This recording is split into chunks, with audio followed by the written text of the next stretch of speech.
जो परमात्मा सुख देता है, हम परमात्मा को इसलिए याद करते हैं कि जब तक हम शरीर में रहें, हमारा शरीर स्वस्थ रहे, हमारे बच्चे ठीक रहें, हमारे परिवार पर कोई आपदा ना आवे, तो इन सभी संकटों से केवल कबीर परमात्मा ही बचा सकते हैं। ना विष्णु जी बचा सकते, ना शंकर जी बचा सकते, क्योंकि ये सक्षम नहीं है, ये वासुदेव नहीं है, ये संकट मोचन नहीं है। कबीर परमात्मा वो समर्थ शक्ति है जिसके विषय में गरीबदास साहिब जी ने कहा है कि सतगुरु जो चाहे सो कर ही। क्योंकि परमात्मा यहाँ जब आते हैं वो सतगुरु भी रूप धारण करते हैं, सतगुरु की भूमिका भी करते हैं। यदि सतगुरु हैं तो परमात्मा ही हैं, और परमात्मा के ज्ञान से परिचित उनके कृपा पात्र भी सतगुरु होते हैं, और वो परमात्मा भी होते हैं।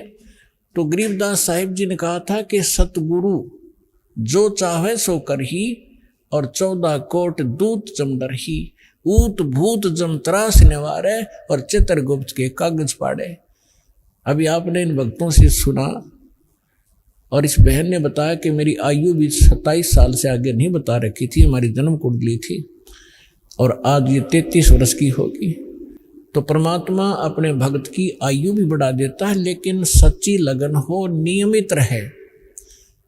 कबीर साहब कहते हैं, जब तक हंसा हमरी आना, काल लगे ना तेरा बाना।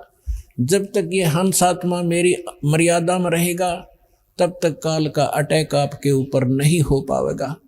हम मार खाते हैं, गफलत कर देते हैं, लोक लाज में आकर मर्यादा भंग कर देते हैं, और फिर कहते हैं हमने नाम ले रखा था, हानि होगी। कभी नहीं हो सकती। दास का 19 वर्ष से अनुभव है इस परमात्मा के मार्ग में। वैसे तो 1988 से दास जुड़ा है, लेकिन 1994 से गुरुदेव ने जब से आदेश दिया है नाम देने का, और दिन दिन भी भक्तों ने सच्चे दिल से भक्ति की है, आज उनके वारे न्यारे कर रखे हैं।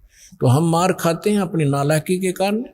जैसे सीता ने मार खाई थी, और उसको बता दिया था कि इस रेखा से बाहर मत जाना, और उसने यही सोचा था क्या फर्क पड़ता है, अभी आटा दे के आ जाऊंगी वापस। ऐसी आई वापस, दुनिया का नाश करा दिया, और 12 वर्ष तक वहाँ पड़ी रही, सड़ती रही उस रावण की कैद में। तो पुण्यात्माओं, मर्यादा में रहना और भक्ति करना, 101 पीढ़ी पार हो जाएगी आपकी। बोलो सतगुरुदेव।